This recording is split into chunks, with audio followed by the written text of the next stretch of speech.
Well, hello, Julie. I just want to say, you make a good point that military spy drones are quite scary to have flying in and about.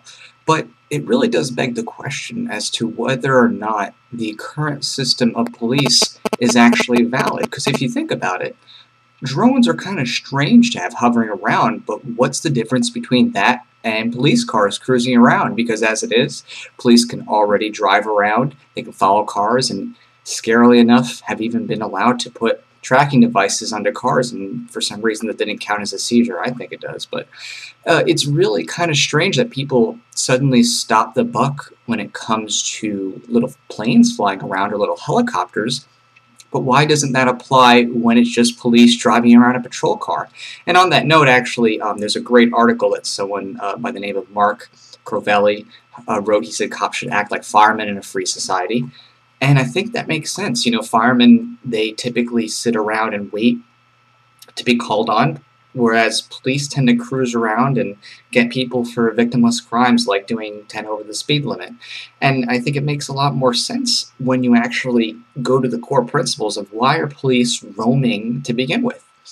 I mean, when you think about it, just because the car gets elevated to the sky, what's really changed, right? I mean, if you think about it, the only thing you're thinking of are the technology implications. But as it is, police cruisers have advanced cameras. They have potentially thermal and radar imaging.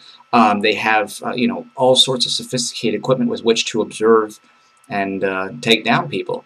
So people really need to think about the role of police to begin with. And of course, I'm more for privatization of everything myself. But regardless, for the time being, why is it that police roam around or search as they would, in a car or in a plane? So that's just something that people really need to think about. And as it stands, if I were to, take a stab at it, I don't see that drones would actually fall under some sort of, constitutional blight or issue. As it is, if you look at Kilo versus the United States, there was a buck stopped at saying they couldn't thermal image from planes, but nonetheless, Justice Scalia said that the outside of the house could pretty much be, seen. You could be photographed. Police could be in the street, and if drones are roaming in public areas, what's to stop them? No different than a police officer walking by you as a conversation. And I think what's going to be really interesting to see on this note is Florida v. Jardines, which is before the Supreme Court.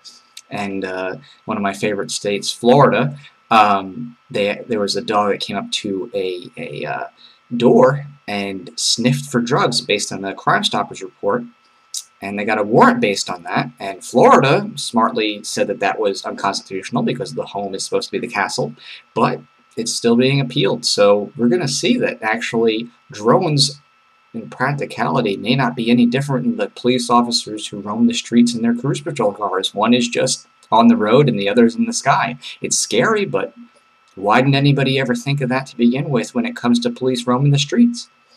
So just a couple of quick thoughts on that, and if you have any comments or questions, feel free to ask.